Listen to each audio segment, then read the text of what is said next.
എല്ലാവർക്കും നമസ്കാരം. ഫാർമേഷൻ്റെ പുതിയൊരു പോഡ്കാസ്റ്റിലേക്ക് സ്വാഗതം. ഇന്ന് നമ്മുടെ അതിഥേയം വന്നിരിക്കുന്നത് ഡോക്ടർ രാജേഷാണ്. ഇന്ന് നമ്മൾ ഡിസ്കസ് ചെയ്യാൻ പോകുന്ന ഒരു ടോപ്പിക് എന്ന് വെച്ച് കഴിഞ്ഞാൽ പാലിയേറ്റീവ് കെയർ ഇൻ ഹോമിയോപ്പതി. നമുക്ക് എല്ലാവർക്കും അറിയാമല്ലോ, നമുക്ക് ഈ ക്യാൻസർ എന്ന് പറഞ്ഞൊരു മഹാരോഗം വന്നു കഴിഞ്ഞ് കഴിഞ്ഞാൽ അതിനകത്ത് കുറേ ബുദ്ധിമുട്ടുകൾ ഉണ്ടാകുന്നു. പല സിസ്റ്റത്തിനും പല പല രീതിയിലുള്ള പാലിയേറ്റീവ് കെയർ ട്രീറ്റ്മെൻറ്റും കാര്യങ്ങളൊക്കെ ഉണ്ട്. അപ്പോൾ എല്ലാവർക്കും, എനിക്ക് തോന്നുന്നു എല്ലാവർക്കും അതിന് ഈ ഹോമിയോപ്പതിയിൽ നമുക്ക് പാലിയേറ്റീവ് കെയറിനെ കുറിച്ചിട്ട് വലിയതായിട്ടുള്ള അറിവും കാര്യങ്ങളൊന്നും ഉണ്ടാകത്തില്ല. അപ്പോൾ ഇന്ന് നമ്മൾ അതിനെക്കുറിച്ചിട്ടാണ് ഡിസ്കസ് ചെയ്യുന്നത്. അപ്പോൾ ഡോക്ടറിനേക്ക് പോഡ്കാസ്റ്റിലേക്ക് സ്വാഗതം.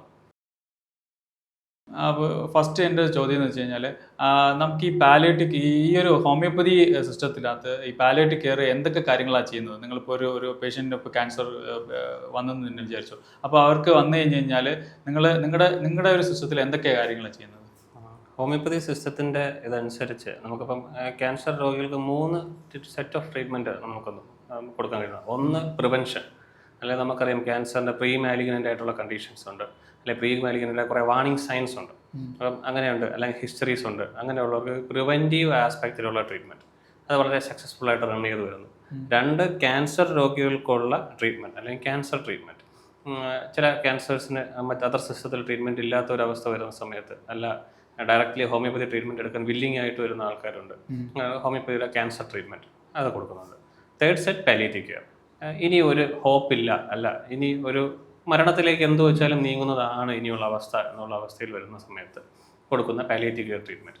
പാലിയേറ്റീവ് കെയർ ട്രീറ്റ്മെൻറ്റിൻ്റെ ഉദ്ദേശം എന്ന് പറയുന്നത് ആ രോഗിയുടെ ഏറ്റവും ബുദ്ധിമുട്ടായിട്ടുള്ള സിംറ്റംസ്, അല്ലെങ്കിൽ ഏറ്റവും ബുദ്ധിമുട്ടായിട്ടുള്ള പെയിൻ, അല്ല ആഹാരം കഴിക്കാനുള്ള ബുദ്ധിമുട്ട്, അല്ലെങ്കിൽ സോഷ്യലി അല്ലെങ്കിൽ എക്കണോമിക്കലി ഉള്ള ഇഷ്യൂസ്, ഇതിനെയെല്ലാം മാനേജ് ചെയ്യുക, അവർക്ക് ഒരു ബെറ്റർ ലിവിങ് സ്റ്റാറ്റസ് കൊടുക്കുക. എത്ര കാലം അവർ ജീവനോ അല്ലെങ്കിൽ ജീവിച്ചിരിക്കുന്നോ അത്രയും നാൾ ബെറ്റർ ലിവിങ് സ്റ്റാറ്റസ് കൊടുക്കുക എന്നത് തന്നെയാണ് ഹോമിയോപ്പതി ട്രീറ്റ്മെൻറ്റിൽ ഉദ്ദേശിക്കുന്നത്. ഇത് വർഷങ്ങളായിട്ട് ഇത് ഹോമിയോപ്പതിയിൽ നടത്തി വരുന്നതാണ്.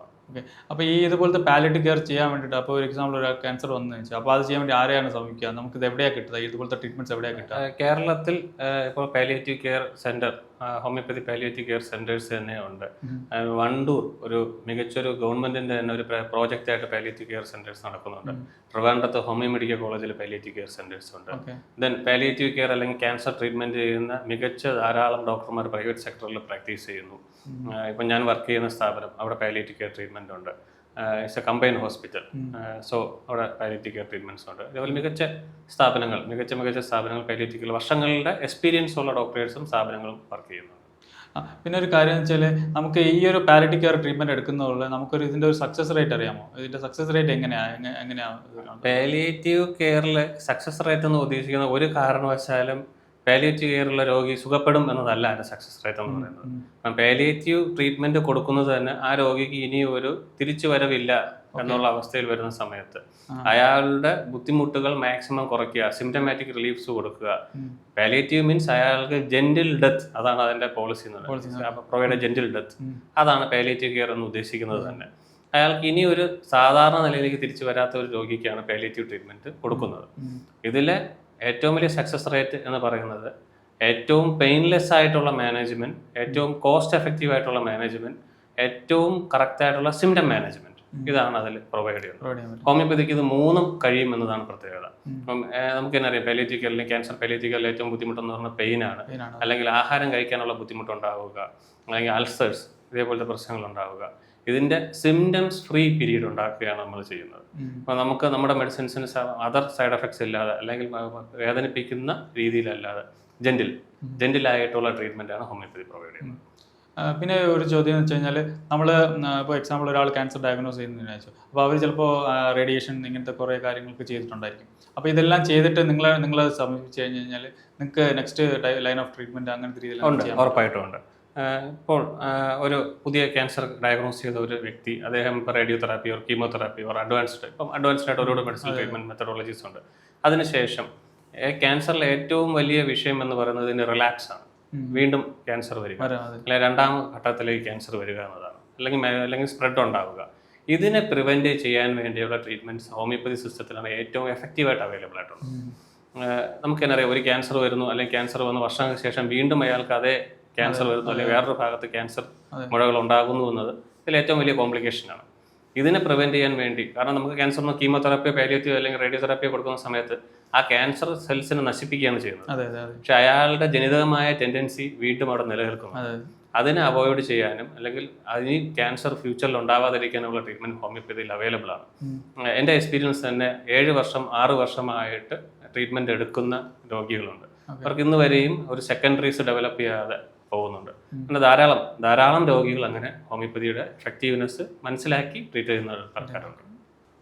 പിന്നെ ഒരു കാര്യം വെച്ചാൽ നമ്മൾ ഈ ക്യാൻസർ രോഗികൾക്ക് വരുന്ന ഒരു മെയിൻ കാരണം എന്ന് വെച്ചാൽ ഈ മാനസികമായ സമ്മർദ്ദം ഉണ്ടാവും, പിന്നെ ഡിപ്രഷൻ ഉണ്ടാവും, പിന്നെ അവർക്ക് ഇപ്പോൾ നെക്സ്റ്റ് ഇനി എന്താ ചെയ്യണമെന്ന് അങ്ങനത്തെ കുറച്ച് ലൈഫിലൊരു ഹോപ്പ് നഷ്ടപ്പെടുന്ന ഒരു സാഹചര്യം ഉണ്ടാവും. അപ്പോൾ അങ്ങനത്തെ കാര്യങ്ങൾ ഇപ്പോൾ എക്സാമ്പിൾ അത് ആ രീതിയിലുള്ള പേഷ്യൻസിനെ നിങ്ങൾ എങ്ങനെ മാനേജ് ചെയ്യുന്നത്? എനിക്ക് ആദ്യമായിട്ട് ഈ ക്യാൻസർ ഡയഗ്നോസ് ചെയ്യുമ്പോൾ ഉണ്ടാകുന്ന രോഗികളുടെ ആ മാനസികാവസ്ഥയോടെ പറയാനുള്ളത്, കാലഘട്ടം പുരോഗമിച്ചു. ഇപ്പോൾ ഏതൊരു ക്യാൻസറിനും ട്രീറ്റ്മെന്റ് അവൈലബിൾ ആണ്. ഒരു 10 വർഷം മുമ്പുള്ള സിനാരി വെച്ച് നോക്കുകയാണെങ്കിൽ ക്യാൻസറിന് ട്രീറ്റ്മെന്റ് എന്ന് പറഞ്ഞാൽ വലിയ ബുദ്ധിമുട്ട്, അല്ലെങ്കിൽ ക്യാൻസർ വന്നു കഴിഞ്ഞാൽ ഇനി ഒരു തിരിച്ചു വരവില്ല എന്ന് പറയുന്ന അവസ്ഥയായിരുന്നു. പക്ഷെ ഇന്ന് അങ്ങനെയല്ല. എല്ലാ തരം ക്യാൻസറുകൾക്കും ട്രീറ്റ്മെന്റ് അവൈലബിൾ ആണ്. ഏർലി ഡയഗ്നോസിസ് അവൈലബിൾ ആണ്. ഏർലി ആയിട്ട് നമുക്ക് കണ്ടെത്താൻ കഴിയുന്ന സാഹചര്യം നമുക്ക് നിലവിലുണ്ട്. അതുപോലെ എത്ര അഡ്വാൻസ്ഡ് ആയിട്ടുള്ള കണ്ടീഷനിലും ട്രീറ്റ് ചെയ്യാമെന്നൊരു അവസ്ഥ എന്ന് സംജാതമാണ്. അപ്പോൾ നമുക്ക് ചെയ്യാൻ കഴിയുന്നത് ഈ പേഷ്യൻസിനോട് പറയുന്നത് കോൺഫിഡൻറ്റോടെ ഈ ഡിസീസിനെ മീറ്റ് ചെയ്യുക എന്നതാണ്. ഒരു പേഷ്യൻ്റെ ആത്മവിശ്വാസവും അല്ലെങ്കിൽ പേഷ്യൻ്റെ പോസിറ്റീവ് റെസ്പോൺസുമാണ് ഒരു ക്യാൻസർ ട്രീറ്റ്മെന്റിൽ ഏറ്റവും അത്യാവശ്യം വേണ്ട ഘടകം. നമുക്ക് തന്നെ അറിയാം, ഇന്നസെന്റ് എന്ന് പറയുന്ന നമ്മുടെ ഒരു ഫിലിം ആക്ടർ, പുള്ളി ആ ക്യാൻസറിനെ വളരെ കോൺഫിഡൻ്റ് ആയിട്ട് മീറ്റ് ചെയ്ത ഒരു വ്യക്തിയാണ്. യുവരാജ് സിംഗ് അതേപോലെ ക്യാൻസറിനെ വളരെ കോൺഫിഡൻ്റ് ആയിട്ട് മീറ്റ് ചെയ്യുകയും ആ ട്രീറ്റ്മെന്റ് കഴിഞ്ഞ് വീണ്ടും കളിക്കളത്തിലേക്ക് തിരിച്ചു വരികയും എന്ന വ്യക്തിയാണ്. മമത മോഹൻദാസ്. നമുക്ക് ധാരാളം എക്സാമ്പിൾസ് നമ്മുടെ സൊസൈറ്റിയിൽ കാണിക്കാൻ കഴിയും. ഇതുപോലെ കോൺഫിഡൻ്റ് ആയിട്ട് മീറ്റ് ചെയ്ത് സക്സസ് ആയിട്ടുള്ളവരോട് സാധാരണക്കാരും നമ്മുടെ സൊസൈറ്റിയിലുണ്ട്. പക്ഷെ എപ്പോഴാണോ നമ്മുടെ ആ കോൺഫിഡൻസ് ലെവൽ നഷ്ടമാകുന്നത്, അല്ല ഇനി ഒരു പോസിറ്റീവ് ട്രീറ്റ്മെന്റിലേക്ക് പോകാതിരിക്കുന്നത്, അവിടെയാണ് ഈ മിസ്റ്റേക്സ് ഉണ്ടാകുന്നത്. നമുക്ക് അങ്ങനെ ഒരു ലക്ഷണം തോന്നിക്കഴിഞ്ഞാൽ ആദ്യമായി ചെയ്യേണ്ടത്, ഇപ്പോഴും ഇന്നത്തെ കാലഘട്ടത്തിൽ പോലും ഒരു ക്യാൻസർ ലക്ഷണങ്ങൾ തോന്നിക്കഴിഞ്ഞാൽ അതിനെ ഡയഗ്നോസ് ചെയ്യാൻ പേടി കാണിക്കുന്ന ഒരു സമൂഹമാണ് നമുക്ക് ചുറ്റുമുള്ളത്. ഒരു ഡൗട്ട് തോന്നിക്കഴിഞ്ഞാൽ പുറത്ത് പറയാതിരിക്കുക, അല്ലെങ്കിൽ പ്രോപ്പർലി ഡയഗ്നോസ് ചെയ്യാതിരിക്കുക, സ്ക്രീനിങ് ടെസ്റ്റസ് കണ്ടക്ട് ചെയ്യാതിരിക്കുക. ഇതാണ് ഇന്നും നടന്നു വരുന്ന പ്രവണത. ഡയഗ്നോസ് ചെയ്താണെങ്കിലോ എന്നുള്ള പേടിയാണ്. അതിനെ ഒഴിവാക്കി കൃത്യമായി ഏർലി ഡയഗ്നോസ് ചെയ്യുകയും അങ്ങനെ ഒരു ഡിസീസ് ആണെങ്കിൽ പോലും പോസിറ്റീവായിട്ട് അതിനോട് അപ്രോച്ച് ചെയ്യുകയും കോൺഫിഡൻ്റ് ആയിട്ട് ട്രീറ്റ്മെന്റ് എടുക്കുകയും ചെയ്തു കഴിഞ്ഞാൽ നമുക്ക് പൂർണ്ണമായും തിരിച്ചു വരാൻ കഴിയും. പിന്നെ നമ്മുടെ ഇപ്പോഴത്തെ ലൈഫ് സ്റ്റൈൽ കൊണ്ടിട്ട് ഇപ്പോഴത്തെ ലൈഫ് സ്റ്റൈൽ കൊണ്ടിട്ടാണ് കൂടുതലും ഇപ്പോൾ അത് കൂടുതലായിട്ട് ഇത് ഇങ്ങനെ സ്പ്രെഡ് നടക്കുന്നത്. സ്പ്രെഡല്ല, ഇത് കൂടുതലായിട്ട് ആൾക്കാർക്ക് വരുന്നത്. അപ്പോൾ ഇത് ഇനി വരാതിരിക്കാൻ, ഇപ്പോൾ എക്സാമ്പിൾ പുതിയ യങ് ജനറേഷനോട് പറയാനുള്ള എന്തൊക്കെയാണ് ഇത് ഈ ക്യാൻസർ എന്ന ഈ ഒരു ഡിസീസ് വരാതിരിക്കാൻ എന്തൊക്കെയാണ് പ്രിക്കോഷൻസാണ് നമ്മൾ ചെയ്യേണ്ടത്? ഇന്നത്തെ കാലഘട്ടത്തിൽ ക്യാൻസർ എന്ന് പറഞ്ഞ രോഗം സാധാരണ ഒരു രോഗമായി മാറിക്കഴിഞ്ഞു. ഡയബറ്റിക് പോലെ ഞാൻ നേരത്തെ പറഞ്ഞു, എൻ്റെയൊക്കെ ഒരു ചെറുപ്പകാലത്ത് അല്ലെങ്കിൽ കുറച്ച് കാലഘട്ടം മുമ്പ് ഒരു ക്യാൻസർ രോഗി അവിടെ ഉണ്ട് എന്ന് പറയാൻ നമുക്ക് ഏതെങ്കിലും നമ്മുടെ നാട്ടിൻപുറത്ത് ഏതെങ്കിലും ഒരു രോഗിയോ അല്ലെങ്കിൽ 2 രോഗിയോ വളരെ റെയറായിട്ട് കേൾക്കുന്നത് അയാളെ ക്യാൻസർ വന്നാണ് മരിച്ചത്. ഇന്ന് നമ്മുടെ വീടിന് ചുറ്റുമുള്ള ഒരു 10 വീടെടുത്ത് നോക്കിയാൽ ചിലപ്പോൾ ഒരു വീട്ടിൽ ഒരു ക്യാൻസർ രോഗി. അത്രയും ഫെമിലിയർ ആയ ഒരു ഡിസീസ് അല്ലെങ്കിൽ കോമൺ ആയിട്ടുള്ള ഡിസീസായി മാറിക്കഴിഞ്ഞു. ഇത് വരാതിരിക്കാൻ വേണ്ടി ചെയ്യേണ്ടത് നമ്മുടെ ജീവിത രീതി ചേഞ്ച് ചെയ്യുക എന്നതാണ്. നമ്മുടെ ലൈഫ് സ്റ്റൈൽ ചേഞ്ചസ് ഇതിൽ വലിയൊരു പാർട്ടായിട്ടുണ്ട്. പ്രത്യേകിച്ച് നമ്മുടെ ഫുഡ് ഹാബിറ്റ്സ്. ഓക്കെ, നമ്മൾ കഴിക്കുന്ന എല്ലാ ഫുഡിലും, ഈവൻ നമ്മൾ പച്ചക്കറിയിലായാലും അരിയിലായാലും ഇതിലെല്ലാം കയറുന്ന കെമിക്കൽസ് ആണ്, ടോക്സിൻസ് ആണ്. ഇപ്പോൾ റീസെന്റ് ഒരു സ്റ്റഡി വന്നിട്ടുണ്ടായിരുന്നു, ബ്രസ്റ്റ് മിൽക്കിൽ വരെ പ്ലാസ്റ്റിക്കിന്റെ കണ്ടന്റ് എന്നുള്ള ഒരു സ്റ്റഡി അപ്രൂവ്ഡ് അല്ലെങ്കിൽ കൺഫേം ആയിട്ടുള്ള സ്റ്റഡി വന്നിട്ടുണ്ട്. അത്രയും ടോക്സിക് സബ്സ്റ്റൻസ് ആണ്, അല്ലെങ്കിൽ അത്രയും അഡൾട്രൻസ് ആണ് നമ്മൾ കഴിക്കുന്നത്. അതിന് വ്യത്യാസം വന്നാൽ തന്നെ ഇത് ഒരു പരിധി വരെ ചെയ്യാൻ കഴിയും. പിന്നെ എക്സസൈസ്, അതേപോലെ നമ്മുടെ ഡയറ്റ് ആൻഡ് റെജിമെന്റിലെ കൺട്രോൾ, ഇതെല്ലാം വളരെ അത്യാവശ്യമാണ്. സ്വന്തമായി നമ്മൾ പച്ചക്കറി പാചകം ചെയ്താൽ പോലും അല്ലെങ്കിൽ കൃഷി ചെയ്താൽ പോലും അതിലും നമ്മൾ ചേർക്കുന്നത് രാസവസ്തുക്കളാണ്. ഇതിനൊരു മാറ്റം വന്നാൽ മാത്രമേ ഇതിനെ പൂർണ്ണമായും ക്യാൻസർ ഫ്രീ സൊസൈറ്റി നമുക്ക് കണ്ടെത്താൻ കഴിയുള്ളൂ. നമുക്ക് ഏർലി ഡയഗ്നോസ് ചെയ്യാം, അല്ലെങ്കിൽ നേരത്തെ കണ്ടെത്തി നേരത്തെ ട്രീറ്റ്മെന്റ് കൊടുക്കാം എന്നതിനപ്പുറം ഇത് പൂർണ്ണമായും സൊസൈറ്റിയിൽ നിന്ന് മാറ്റുന്നു എന്ന് പറഞ്ഞാൽ വലിയൊരു ടാസ്ക്കാണ്. റൂട്ട് ലെവൽ തന്നെ, റൂട്ട് ലെവൽ ടാസ്ക് തന്നെയാണ്. അത് വളരെ ചെറിയൊരു കാര്യമല്ല. അത് സർക്കാർ തലത്തിൽ മുതൽ സാധാരണക്കാരൻ വരെ അത് വിചാരിച്ചാൽ മാത്രമേ ഇതിനൊരു മാറ്റം വരുള്ളൂ. ഇപ്പം എനിക്കൊന്ന് പച്ചക്കറികളെല്ലാം പല സ്റ്റേറ്റിൽ നിന്നാണ് വരുന്നത്. അപ്പോൾ അതെല്ലാം ഫുൾ അഡൾട്രേറ്റഡ് ആണ്. നമ്മുടെ നാട്ടിൽ കൃഷി ചെയ്യുന്നതും ഇതേ അവസ്ഥ തന്നെയാണ് പകുതി കൂടുതൽ സ്ഥലങ്ങളിലും. അതെ, നമ്മൾ ഈ ക്യാൻസർ ഏത് ഇപ്പോൾ പല സ്റ്റേജസ് ഉണ്ടോ? ക്യാൻസറിന് പല സ്റ്റേജസ് നമുക്ക് ഉണ്ട്. അപ്പോൾ അത് ഏത് സ്റ്റേജിലാണ് നമ്മൾ ഈ ട്രീറ്റ് ചെയ്ത് ഹോമിയോപ്പതി സിസ്റ്റത്തിനനുസരിച്ചിട്ട് ഏത് സ്റ്റേജിൽ നമ്മൾ ട്രീറ്റ് ചെയ്ത് കഴിഞ്ഞാൽ അതിനൊരു പൂർണ്ണമായ ക്യൂറേറ്റീവ് സ്റ്റേജിലോട്ട് പോകാൻ പറ്റും? ഇതിൽ ഏറ്റവും ഹോമിയോപ്പതി എഫക്റ്റീവ് എന്ന് പറയുന്നത് പ്രിവെന്റീവ് ആസ്പെക്ട്സ് ആണ്. ഓക്കെ. നമുക്ക് തന്നെ അറിയാം ക്യാൻസറിന്റെ കുറെ വാർണിംഗ് സയൻസ് ഉണ്ട്. ഈ ക്യാൻസർ വരുന്നതിനുള്ള ലക്ഷണങ്ങൾ കാണിക്കുന്ന, ശരീരം കാണിക്കുന്ന കുറെ ലക്ഷണങ്ങളുണ്ട്. അത് കാണുന്ന സമയത്ത് തന്നെ നമുക്ക് പ്രോപ്പർ ഒരു ഹോമിയോപ്പതി ട്രീറ്റ്മെന്റ് എടുത്തു കഴിഞ്ഞാൽ ഇതിനെ അവോയ്ഡ് ചെയ്യാൻ കഴിയും. 80% കേസസിലും ക്യാൻസർ വരുന്നതിനെ നമുക്ക് പ്രിവെന്റ് ചെയ്യാം. നമുക്ക് പാരമ്പര്യ ഹിസ്റ്ററി ഉണ്ട്, അല്ല ഒരു ക്യാൻസറിന്റെ വാർണിംഗ് സൈന് കാണുന്നുണ്ട്, ഒരു പ്രീ മാലിഗ്നന്റ് ആയിട്ടുള്ള ലീഷൻസ് കാണുന്നുണ്ട്, നമുക്ക് ഒരു പരിധി വരെ 80% വരെ നമുക്ക് അതിനെ പിടിച്ചു നിർത്താൻ കഴിയും. എല്ലാ സിസ്റ്റത്തിനും അതിൻ്റെ ലിമിറ്റേഷൻസ് ഉണ്ട്. അതേപോലെ 100% എന്ന് ഒരിക്കലും പറയാൻ കഴിയില്ല, 80% വരെ പിടിച്ചു നിർത്താൻ കഴിയും. ഇനി ക്യാൻസർ ബാധിച്ച ഒരു വ്യക്തിയാണ്, അയാളുടെ ക്യാൻസറിന്റെ സിംറ്റംസ് അല്ലെങ്കിൽ ക്യാൻസറിന്റെ സ്റ്റേജ് അനുസരിച്ചാണ് ട്രീറ്റ്മെന്റ് മാറുന്നത്. ഫോർ എക്സാമ്പിൾ, ഒരു എമർജൻസി സർജറി വേണ്ട ഒരു വ്യക്തിയാണ്, അയാൾ ഇമ്മീഡിയറ്റ് സർജറി തന്നെ ചെയ്തിരിക്കണം.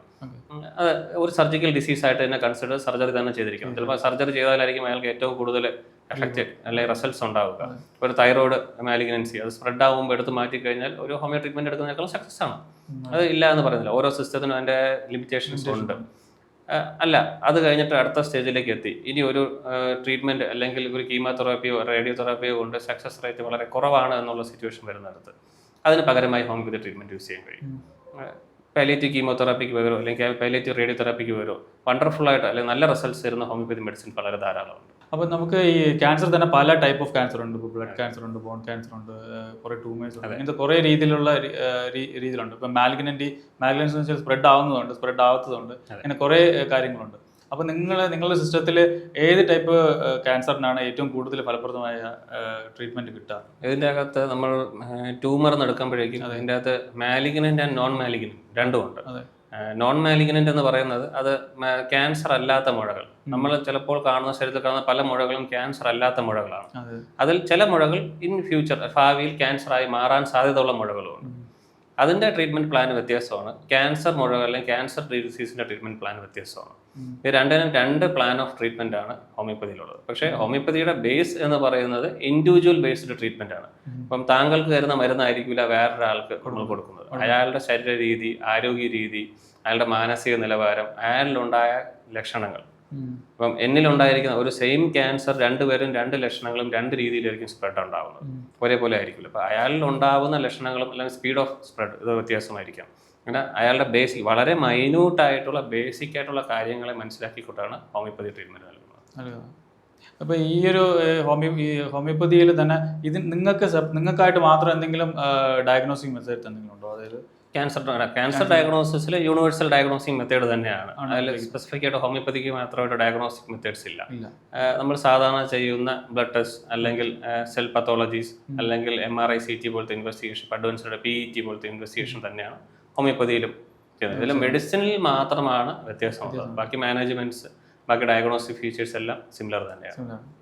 ഇപ്പം നമ്മൾ ഈ ഹോമിയോപ്പതി ട്രീറ്റ്മെന്റ് എടുക്കുന്ന തന്നെ വിചാരിച്ചു. അപ്പോൾ ഇത് എടുക്കുമ്പോൾ നമുക്ക് എന്തെങ്കിലും സൈഡ് എഫക്റ്റോ അല്ലെങ്കിൽ പാർശ്വഫലങ്ങളോ അങ്ങനത്തെ കാര്യങ്ങൾ എന്തെങ്കിലും ഉണ്ടാവും? ഹോമിയോപ്പതി ട്രീറ്റ്മെന്റ് ഹോമിയോപ്പതിക്കല്ലേ, ഹോമിയോപ്പതി എല്ലാ ട്രീറ്റ്മെന്റിനും അതിൻ്റെതായ പ്രിൻസിപ്പിൾസ് ആൻഡ് ഫിലോസഫീസ് ഉണ്ട്. അപ്പോൾ ഹോമിയോപ്പതിയുടെ പ്രിൻസിപ്പിൾസും ഹോമിയോപ്പതിയുടെ ഫിലോസഫിയും ബേസ് ചെയ്ത് ഹോമിയോപ്പതി ട്രീറ്റ്മെന്റ് എടുത്തു കഴിഞ്ഞാൽ ഒരു പാർശ്വഫലങ്ങളും ഉണ്ടാവാറില്ല. ഓരോ മെഡിസിൻസ് എടുക്കുമ്പോഴും ഇപ്പം നമുക്ക് അലോപ്പതി എടുക്കുമ്പോഴേക്കും അവരുടെ കുറേ പ്രോട്ടോകോൾസ് ഉണ്ട്, ഓരോ മെഡിസിൻസ് എടുക്കേണ്ട പ്രോട്ടോകോൾസ് ഉണ്ട്. അതനുസരിച്ചായിരിക്കും ഒരു ഡോക്ടർ പ്രിസ്ക്രൈബ് ചെയ്യുക. ഇപ്പോൾ ആയുർവേദമാണെങ്കിൽ പോലും അവർക്ക് ആ മെഡിസിൻ കോമ്പിനേഷൻസ് ചെയ്യുന്നതിന് പ്രോട്ടോകോൾസ് ഉണ്ട്. അതിനനുസരിച്ചായിരിക്കും മെഡിസിൻ പ്രിപ്പയർ ചെയ്യുന്നതും മെഡിസിൻ കൊടുക്കുന്നത്. അതുപോലെ ഹോമിയോപ്പതി മെഡിസിൻസ് എടുക്കേണ്ട കുറേ പ്രിൻസിപ്പിൾസ് ആൻഡ് പ്രോട്ടോകോൾസ് ഉണ്ട്. അത് ഹോമിയോപ്പതി ട്രീറ്റ്മെന്റ് പഠിച്ച ഒരു വ്യക്തിക്ക് അല്ലെങ്കിൽ ഹോമിയോപ്പതി പ്രൊഫഷണലി ക്വാളിഫൈഡ് ഉള്ള ഡോക്ടർമാർക്ക് അറിയാവുന്നതാണ്. എപ്പോഴും നമ്മൾ ഒരു ട്രീറ്റ്മെന്റ് എടുക്കുമ്പോൾ അത് പ്രൊഫഷണലി ക്വാളിഫൈഡ് ആയിട്ടുള്ള ആൾക്കാരിൽ നിന്ന് മാത്രം എടുക്കുക. അപ്പോൾ അവർക്ക് ഇത് കൃത്യമായി അവർ പഠിച്ചവരാണ്. ആ പ്രിൻസിപ്പിൾസ് ആൻഡ് ഫിലോസഫീസ് ബേസ് ചെയ്ത് ഹോമിയോപ്പതി ട്രീറ്റ്മെന്റ് എടുത്തു കഴിഞ്ഞാൽ പാർശ്വഫലങ്ങളൊന്നും ഉണ്ടാവാറില്ല. ഓക്കെ. അപ്പോൾ ഇന്ന് നമ്മുടെ രാജേഷ് ഡോക്ടറിൻ്റെ പോഡ്കാസ്റ്റ് നല്ല ഇൻഫോർമേറ്റീവ് ആയിരുന്നു. അപ്പോൾ നമ്മുടെ പോഡ്കാസ്റ്റിന് വന്നതിൽ വളരെ സന്തോഷമാണ്.